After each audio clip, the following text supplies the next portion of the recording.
श्री सद्गुरु महाराज की जय। प्रातः स्मरणीय अनंत श्री विभूषित परमाराध्य संत सद्गुरु महर्षि में परमहंस जी महाराज का प्रवचन। संसार में 5 ही पदार्थ हैं।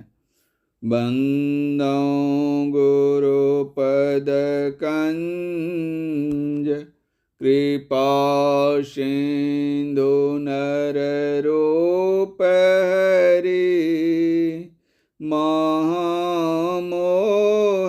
तम पुंज, जासु वचन रवि करनिक। प्यारे लोगों, मैं ईश्वर की भक्ति के बारे में कहता रहता हूँ और किसी के बुलाने पर मैं जाता हूँ, अपनी ओर से नहीं जाता। ईश्वर भक्ति के लिए ईश्वर स्वरूप का जानना आवश्यक है। किसी भी पदार्थ को जानने के लिए ज्ञानेंद्रियों से हम जानते हैं। संसार में 5 ही पदार्थ हैं: रूप, रस, गंध, स्पर्श और शब्द। इन 5 विषयों को ही हम जानते हैं, इनसे अधिक हम जानते नहीं हैं और ये सभी विषय इंद्रिय गम्य है। ईश्वर कुछ ऐसा है कि उसके बारे में ये इंद्रियां काम नहीं करती। मुंह से भले ही राम राम कहें, लेकिन पहचानते नहीं। राम राम कहकर एक अवतारी राम को और दूसरे सर्वव्यापी राम को जानते हैं। सर्वव्यापी राम तो केवल कहते हैं, पहचानते नहीं हैं। अवतारी राम को भी अभी देखते नहीं हैं। उनके संबंध में सुनते हैं, पढ़ते हैं।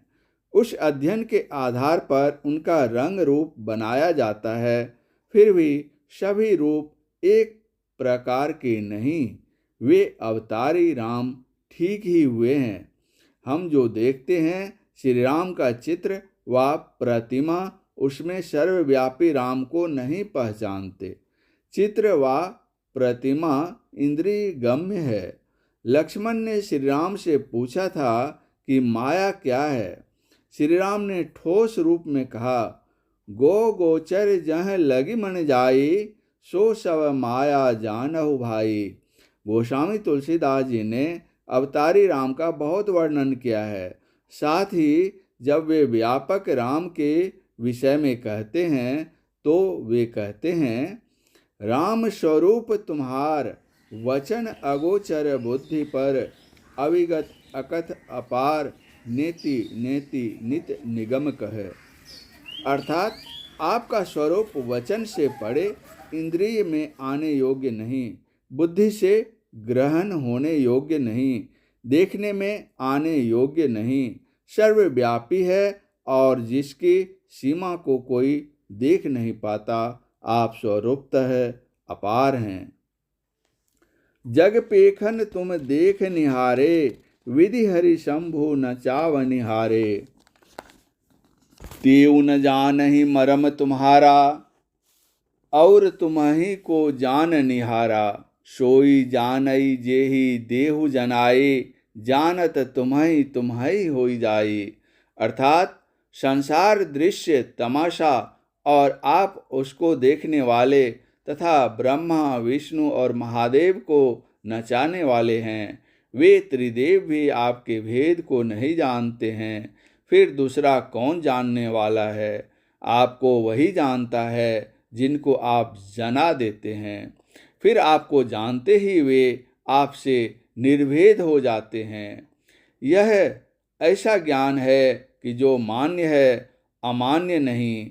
अवतारी रूप, देव रूप, सगुण साकार है। इससे भक्ति का आरंभ होता है, इससे आगे भी भक्ति है।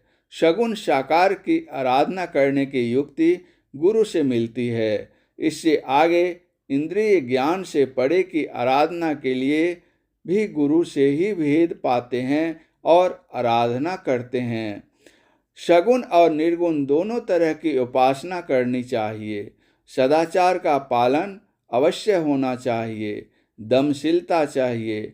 दूसरे बहुत से कर्मों से विरत रहना चाहिए, पर सज्जनों के धर्म के अनुकूल बरतना चाहिए।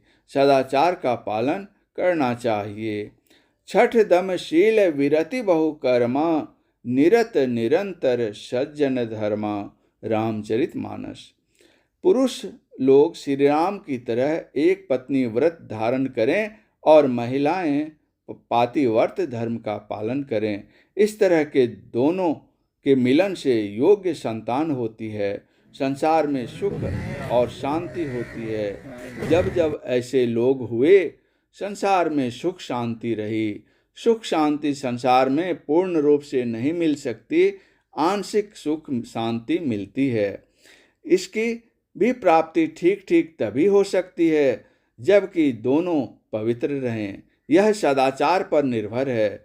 सदाचार ईश्वर भक्ति पर अवलंबित है। ईश्वर भक्ति को सदाचार से सहायता मिलती है। नारी वर्ग उस तरह की हों जैसे अन्य पतिव्रताएं हुई हैं। उनके लिए स्वर्ग आदि मामूली चीज है। वह मृतक को जीवित कर सकती है, हरण किए गए राज को पलटा सकती है तथा अंधे को आंख दे सकती है। इसके लिए सावित्री सत्यवान की कथा हमारे यहाँ प्रसिद्ध है। सबको ईश्वर भक्ति और सदाचार का पालन करना चाहिए।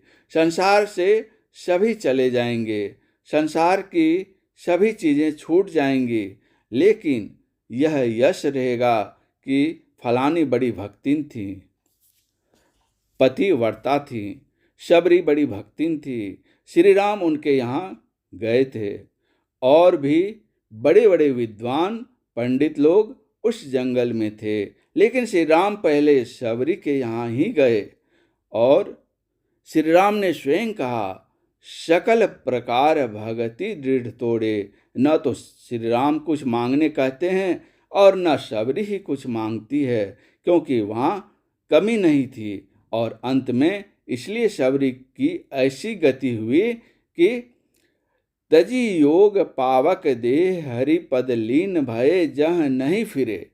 सभी कुशल से रहें और भक्ति में आप बढ़ें। परमात्मा से यही मेरी प्रार्थना है। परम पूज्य गुरुदेव का यह प्रवचन उत्तर प्रदेश राज्यांतर्गत ग्राम लुकरगंज महिला सत्संग इलाहाबाद में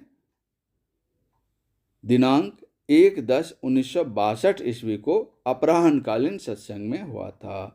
श्री सद्गुरु महाराज की जय।